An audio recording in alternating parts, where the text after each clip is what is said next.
जनहित जागरण, समय के साथ आपकी आवाज।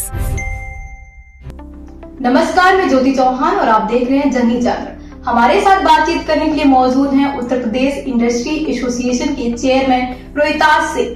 प्रदेश सरकार ने आज अपना 10वां बजट पेश किया है, इसी को लेकर इनसे हम बात करेंगे। सर, सबसे पहले तो आपका हमारे चैनल जनहित जागरण में स्वागत है। बहुत बहुत धन्यवाद। सर, आज योगी सरकार ने अपना 10वां बजट पेश किया है, इसको लेकर आप क्या कहेंगे? प्रदेश सरकार द्वारा जो आज बजट प्रस्तुत किया गया है, ये प्रदेश के उद्यमियों एवं व्यापारियों के हित में बहुत अच्छा है। इसमें बहुत अच्छे प्रोविजन दिए हैं। सर, उद्यमियों के लिए 2026-27 के बजट में आप क्या कहेंगे? ये जो बजट प्रस्तुत किया गया आज, इसमें ये प्रदेश के उद्यमियों के हित में इसमें कई नई स्कीमों का अनाउंसमेंट किया गया है। कुछ स्कीमों में बजट बढ़ाया गया है। बहुत ही अच्छा बजट कहा जाएगा ये। सर, हाल ही में शुरू हुई एक जनपद एक व्यंजन योजना के लिए भारी भरकम बजट देने का क्या संदेश है? प्रदेश के जैसे पूर्व में एक ओडीओपी स्कीम थी, एक जनपद एक उत्पाद, तो माननीय मुख्यमंत्री जी का कई बार उन्होंने चर्चा की है कि हमारे देश के सभी जनपदों में प्राय कोई न कोई व्यंजन प्रसिद्ध होता है। तो उनका मानना था कि हर जनपद का व्यंजन जो है वो उसकी लोगों तक पहुंचे और उसके माध्यम से रोजगार का नया अवसर बने सबके लिए। तो इसी को देखते हुए इसमें आज जो बजट प्रस्तुत किया है, 75 करोड़ रुपए का प्रोविजन किया गया है, जिसमें लगभग प्रत्येक जनपद को 1-1 करोड़ रुपए तक लगाया गया।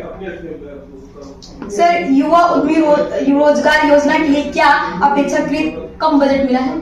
प्रदेश के युवाओं को फोकस्ड ही बजट है। मुझे ऐसा प्रतीत होता है ये प्रदेश के युवाओं पे फोकस किया गया माननीय मुख्यमंत्री जी द्वारा, कि प्रदेश का युवा स्वावलंबी ही न बने बल्कि वो दूसरे और अन्य युवाओं को भी रोजगार दे। जैसे युवा उद्यमी विकास अभियान था पहले, तो पिछली बार इसमें 1000 करोड़ रुपए का प्रोविजन था। इस बार इसमें 2000 करोड़ रुपए बढ़ाया गया, लगभग दूना कर दिया गया है। इसी तरह युवा स्वरोजगार स्कीम थी मुख्यमंत्री, उसमें 225 करोड़ रुपए का प्रावधान किया गया है। और मुख्य रूप से जैसे कि औद्योगिक स्थापना के क्षेत्र में 27,103 करोड़ बहुत बड़ा बजट होता है औद्योगिक स्थापना के क्षेत्र में, जिसमें कि प्राय देखने में आया कि प्रदेश के औद्योगिक स्थानों की हालत बहुत अच्छी नहीं है इंडस्ट्रियों की। कहीं पे जो जनपद स्तरीय औद्योगिक स्थान, कहीं पे नाली खड़ंजे नाली सड़क का दिक्कत थी। तो उसके लिए इसमें 5000 करोड़ रुपए की व्यवस्था की गई, जिससे उनमें विकसित होगा और उद्यमियों को अपना उद्योग चलाने में बहुत आसानी होगी और उनको तेज गति से उद्यम का आगे बढ़ेगा। सर, लगातार 9 वर्षों से कोई नया टैक्स नहीं लगाया और इस बार भी कोई टैक्स नहीं लगा है। क्या यह विधानसभा चुनाव से पहले उद्यमियों और व्यापारियों को खुश करने का प्रयास किया जा रहा है? विकसित उत्तर प्रदेश की परिकल्पना ही विकसित उद्योग से किया जाएगा। भारत का बड़ा राज्य है और उत्तर प्रदेश का विकास, विकसित उत्तर प्रदेश की कल्पना हम विकसित उद्योग से ही कर सकते हैं। तो अगर सरकार, चूंकि उद्यमी पहले से यहाँ पे बहुत मजबूत स्थिति में नहीं है और पिछली सरकारों के समय ऐसी प्रोत्साहन की स्कीमें उतनी अच्छी नहीं थी, तो औद्योगिक स्थिति बहुत दयनीय स्थिति में थी। जब से ये सरकार आई है, जैसे सफल इन्वेस्टर समिट हुई है, नए निवेश आए हैं और सबसे बड़ा लॉ एंड ऑर्डर कानून व्यवस्था में जो सुधार हुआ है, उसके कारण हमारा उद्यमी निर्भीक होकर काम कर रहा है।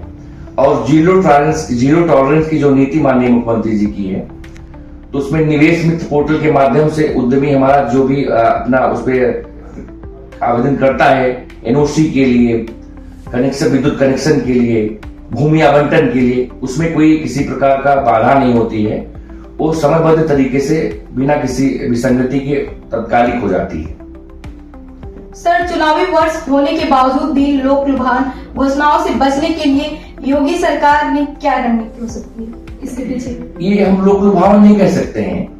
इसमें पहली बार एआई के लिए आईटी सेक्टर में भी अच्छे बजट प्रावधान किया गया। आईटी सेक्टर के लिए 2005 करोड़ रुपए का लगभग प्रावधान किया, जिसमें एआई के क्षेत्र के लिए अलग से 225 करोड़ रुपए की व्यवस्था की गई। तो ये तो माननीय मुख्यमंत्री जी के बहुआयामी क्षेत्र, उसमें कोई क्षेत्र बचा ही नहीं है उद्यमियों के लिए और युवाओं के लिए और नए उद्यमियों के लिए। इवेंट की जो हमारे यहाँ नए निवेशक आएंगे एफडीआई के अंतर्गत जो है और फॉर्च्यून 500 की कंपनीज है, उनके लिए भी जो एफडीआई नीति जो 2023 है उसके क्रियान्वयन के लिए 500 करोड़ रुपए का प्रोविजन इसमें किया गया है। तो मैं तो समझता हूं कि उद्यमियों का, उद्योग का, व्यापारियों का कोई क्षेत्र बचा ही नहीं है और मैं इस बजट का बहुत स्वागत करता हूं। Uttar Pradesh industry association UPI इस प्रदेश सरकार द्वारा प्रस्तुत बजट का बहुत बहुत स्वागत करता है और मेरा मानना है कि माननीय मुख्यमंत्री जी की जो परिकल्पना है कि उत्तर प्रदेश $1 ट्रिलियन की इकोनॉमी बने, उस क्षेत्र में ये मील का पत्थर साबित होगा और प्रदेश के सभी उद्यमियों को जो सरकार की बजट से जो सहयोग मिल रहा है, निश्चित रूप से उत्तर प्रदेश शीघ्र ही $1 ट्रिलियन की इकोनॉमी को पहुंचेगा। सर, एमएसएमई सेक्टर में पिछली बार की अपेक्षा में बजट बढ़ाया गया है या घटाया गया है? मैंने पूर्व में भी आपको बताया है कि पिछली बार युवा उद्यमी विकास के लिए 1000 करोड़ का प्रोविजन किया गया था, वो जस्ट डबल किया गया है। टोटल बजट में 19, पिछली बार की अगर हम अपेक्षा इस बार का अगर कंपेयर करें तो कोई नई स्कीम लॉन्च हुई? हाँ, नई स्कीम लॉन्च हुई है। नई स्कीम लॉन्च हुई सरदार वल्लभ भाई पटेल इंफ्रास्ट्रक्चर डेवलपमेंट स्कीम एक है, जिसके लिए 575 करोड़ रुपए का प्रोविजन किया गया है और अभी आप ही ने बताया है कि एक जनपद एक व्यंजन जो है ये भी नया स्कीम जोड़ा गया है। इसमें भी 75 करोड़ रुपए का प्रोविजन किया गया है। इससे हमारे ओडीओपी की तरह जैसे एक जनपद एक उत्पाद तो पूरे विश्व में जा रहा है, मुझे ऐसा प्रतीत होता है कि ऐसे ही जो एक जनपद एक व्यंजन की जो स्कीम है, इससे भी एक नया जो है सेक्टर बनेगा और ये फूड के, खाद्य के क्षेत्र में बहुत अच्छा ये प्रोत्साहन देगा। सर, बसपा, सपा और भाजपा सरकार में व्यापारियों के लिहाज से क्या मूलभूत अंतर है? देखिए, मैं कोई पॉलिटिकल व्यक्ति नहीं हूं। मैं इतना कहूंगा कि वर्तमान सरकार की जो लॉ एंड ऑर्डर की और जीरो टॉलरेंस की नीति है, वो आप लोग भी प्राय देख रहे हैं कि ये इतनी अच्छी है कि प्रदेश में सफल इन्वेस्टर समिट का आयोजन हुआ है और बहुत बड़ा निवेश आया है और किसी प्रकार का कोई करेक्शन नहीं है।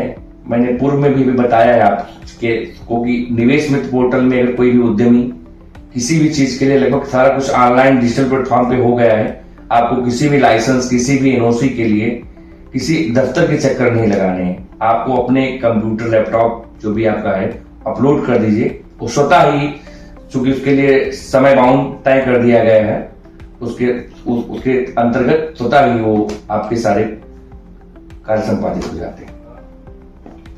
ये थे हमारे साथ उत्तर प्रदेश इंडस्ट्री एसोसिएशन के चेयरमैन रोहिताज सिंह जी, जिनसे बजट पर बातचीत हुई।